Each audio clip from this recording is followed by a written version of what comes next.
Ngivumela namhlanje kuseni ngikhulume nawe ngithi kwesinye isikhathi uma uNkulunkulu esezokuphakamisa uyakuhlukanisa nabantu abathile bese eyakuphakamisa. You will be isolated before uNkulunkulu aze akuphakamise kise endaweni ephakemeyo. Namhlanje kuseni ngicela ukukhuluma nabantu oshiwe ngabantu abathile, wahlukaniswa nabantu abathile beyitshela ukuthi bazoma naye kuze kube sekupheleni. Njalo uma uNkulunkulu sefuna ukuphakamisa umuntu umenza ahlukane nabantu abathile. uNkulunkulu nayo lento futhi uyijwayele ukuthi uma sezokuphakamisa, uma sezokuyisa endaweni ethile empilweni akwenze uhlukane nabantu abathile. Lento ayiqali manje, even naseBhayibhelini sibonile yenzeka. uNkulunkulu sezophakamisa amadoda athile ewenze ehlukane nabantu abathile. We are isolated sometimes before uNkulunkulu asinikeze ilevel entsha yempilo noma sibeke la endaweni entsha afuna ukuthi sibe khona.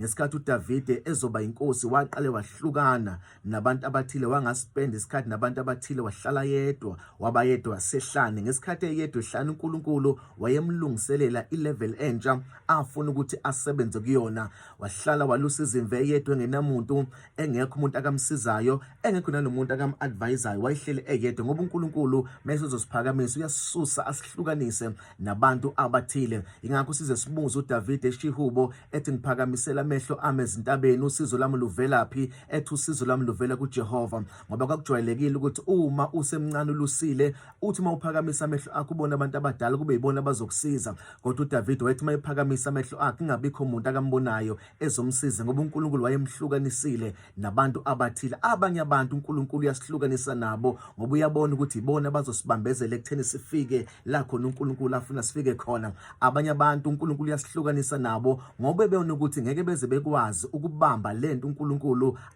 akayifakile empilweni yethu. Uyabona ukuthi abanayo icapacity yoku-accommodate into enamandla uNkulunkulu akayifakile ngaphakathi kwethu. Ingakho ungafanele kube yibona bonke abantu bakhalelayo mabeshiya impilo yakho. Abanye kumele ubayeke behambe ngoba uma bebengahlala empilweni yakho bazohluleka uku-accommodate amandla nento uNkulunkulu nephupho uNkulunkulu akalifakile empilweni yakho. Ingakho uma abantu abathile bengafuni ukuhlukaniswa nabantu abathile beqhubeke behlale nabo baba nenkinga uma uNkulunkulu esenza into ethile empilweni yabo. Ingakho ubona abantu uma izinto zisakubhedela empilweni bejabule kodwa mase ihamba kahle beqale bekulwise, beqale bekhulume kabi ngawe ngoba bayahluleka uku-accommodate lento uNkulunkulu akayifakile empilweni yakho. Manje uNkulunkulu mayesefuna ukuphakamisa uyabahlehlisa, uyabasusa abantu abathile. NoJesu ngaphambi kokuba aqale iministry yakhe waqala wayehlane wayohlala ehlane for 40 days and 40 nights ngoba uNkulunkulu wayesezomsebenzisa esezomuphakamisa enza izinto ezinamandla ngaye.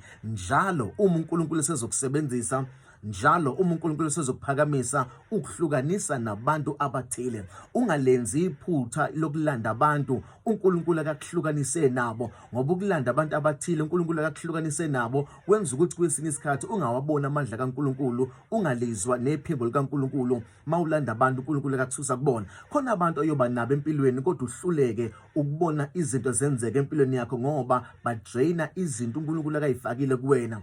Abanye badonsa even nephupho uNkulunkulu akalideposithile empilweni yakho. Akusibona bonke abantu abohamba nabo abayingxenye yephupho lakho, abayingxenye yohambo lwakho. Abanye kumele uhlukane nabo ukuze ukwazi ukubona izinto ezinamandla zenzeka empilweni yakho.